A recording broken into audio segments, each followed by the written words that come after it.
సికింద్రాబాద్లో గొంతులో పూరి ఇరుక్కుపోయి ఓ బాలుడు మృతి చెందాడు. అప్పట్నుంచి పిల్లల విషయంలో తల్లిదండ్రులు ఆందోళన చెందుతున్నారు. పిల్లలు ఆహారం తీసుకునే సమయంలో పేరెంట్స్ చాలా జాగ్రత్తగా ఉండాలని చెప్తున్నారు. మరింత సమాచారాన్ని మా ప్రతినిధి అంజుమా అందిస్తారు.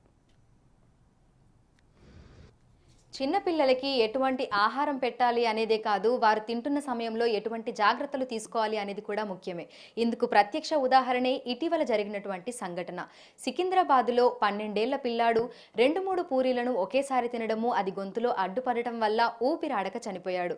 అయితే ఈ సంఘటన తర్వాత ప్రతి ఒక్క తల్లిదండ్రుల్లో కూడా పిల్లలకు ఎటువంటి ఆహారం పెట్టాలి, వాళ్ళు తినే సమయంలో ఎటువంటి జాగ్రత్తలు తీసుకోవాలి అనే సందేహాలు కూడా రేకెత్తుతున్నాయి. అయితే దీనికి సంబంధించి మనకు ఫుల్ క్లారిటీ ఇచ్చేందుకు కూడా మనతో పాటు పీడియాట్రిషియన్ ఐసీయూ స్పెషలిస్ట్ ఉన్నారు డాక్టర్ సందీప్ కరణం గారు. ప్రస్తుతం మనం హైటెక్ సిటీలో ఉన్నటువంటి మెడికవర్ హాస్పిటల్స్లో ఉన్నాము. సో మిగతా విషయాలను ఆయన మాటల్లోనే అడిగి తెలుసుకుందాము. నమస్తే సార్. సార్, ప్రస్తుతం చూస్తున్నాము అంటే చిన్నపిల్లలు ఏదైనా గాబరాగా తింటూ ఉంటారు, వాళ్ళకి తెలియదు ఎలా తినాలి ఏంటి అనేది. సో ఇటువంటి సంఘటనలు జరగకుండా ఎటువంటి జాగ్రత్తలు తీసుకోవాలి?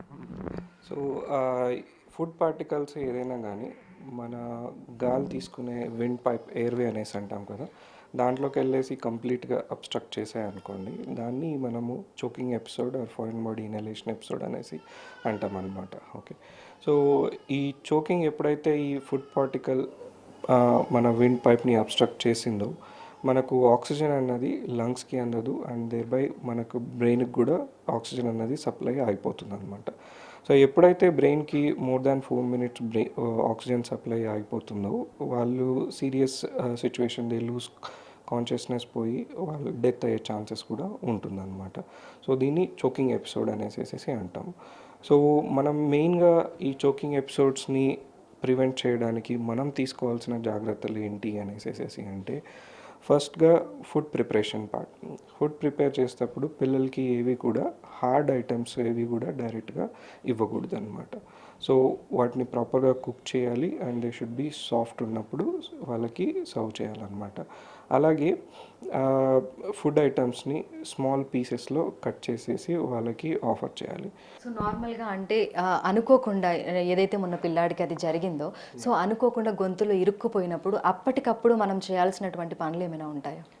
ఇది నాట్ ఓన్లీ స్కూల్, ప్రతి ఇంట్లో కూడా ప్రతి ఒక్కరూ, okay, it's advisable to know choking episode అయినప్పుడు ఎమర్జెన్సీగా మనము ఎలా రియాక్ట్ అవ్వాలి, ఏం ట్రీట్మెంట్ చేయాలి, అండ్ బేసిక్ లైఫ్ సపోర్ట్ అన్నది కూడా అందరూ నేర్చుకోవడం అనేది చాలా చాలా ఇంపార్టెంట్. ఓకే, ఎప్పుడైతే ఈ చోకింగ్ ఎపిసోడ్ అవుతుందో ఫస్ట్ థింగ్ మీరు అబ్జర్వ్ చేయాల్సింది, చోక్ అయ్యింది అంటే చైల్డ్ కాఫ్ ఎట్లా ఉంది, అంటే దగ్గడము ఎలా ఉంది.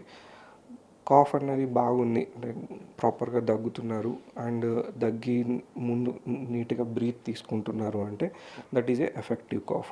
సో చోక్ అయింది, కాఫ్ చేస్తున్నారు అంటే we should encourage them to cough అనమాట. ఒకవేళ there is a ineffective cough అంటే they are not able to make a good sound. Okay, vocalise అవ్వట్లేదు అంటే పిల్లల్లో అయితే ఏడుస్తున్నాం కానీ సౌండ్ బయటికి రావట్లేదు, or they are turning blue, lips blue అవ్వడం కానీ, హ్యాండ్స్ బ్లూ అవ్వడం కానీ, or they slowly losing consciousness, that is a ineffective cough period అనమాట. సో వాళ్ళు ఇన్ఎఫెక్టివ్ కాఫ్ ఉన్నప్పుడు వాళ్ళు స్టిల్ మీ మాటకి రెస్పాండ్ అవుతున్నారు, అవేక్ ఉన్నారు. అలాంటి సమయంలో మనము ఈ చోకింగ్ అనేసి కొన్ని మెనవర్స్ ఉన్నాయన్నమాట. We have to perform that manoeuvres. ఏంటి అంటే, ఇప్పుడు 1 year లోపు పిల్లలు ఎవరైనా చోక్ అయ్యారనుకోండి, వాళ్ళని చోకింగ్ మెథడ్ వచ్చేసేసేసేసి 5 back blows followed by chest thrust, 5 chest thrust అంటాం అనమాట. ఓకే, వాళ్ళని ఇప్పుడు ఒకవేళ మీరు నిలబడి ఉన్నారు అనేసి అంటే ఒక 1 year old చైల్డ్ని మీరు మీ హ్యాండ్ తోటి ఆర్ ఏదైనా సీటింగ్ పొజిషన్లో ఉంటే సీటింగ్ పొజిషన్లో కూర్చొని చైల్డ్ని రివర్స్లో పెట్టుకొని మీ థంబ్ ఒక జాని సపోర్ట్ చేస్తూ ఇంకొక సేమ్ పొజిషన్లో వేరే 2 fingers తోటి ఆ జా సపోర్ట్ చేసుకొని, ఓకే, వాళ్ళని రివర్స్లో పెట్టుకొని తర్వాత బ్యాక్ బ్లోస్ అంటే మీరు ఈ హ్యాండ్ది ఎమినెన్స్ ఉంది కదా, ఈ ఎమినెన్స్ అన్నది మన బ్యాక్ సైడ్ ఏదైతే ఉందో ఇక్కడ ఈ బ్లేడ్స్ దగ్గర మనం 5 బ్లోస్ ఇవ్వాలన్నమాట. 1 2 3 4 5.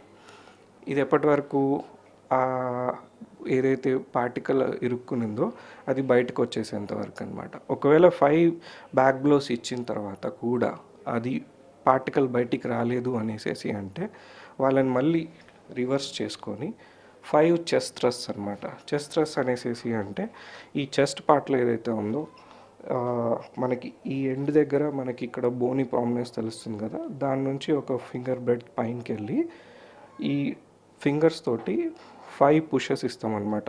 1 2 3 4 5. ఇదేంటి అంటే స్ట్రాంగర్గా ఉంటుంది అండ్ కొద్దిగా టైం తీసుకొని we will give the pushes. ఇది intention is we are trying to create an artificial cough so that they expel the whatever the object is ఏదైతే అడ్డుపడిందో అది బయటికి రావడానికి అనమాట.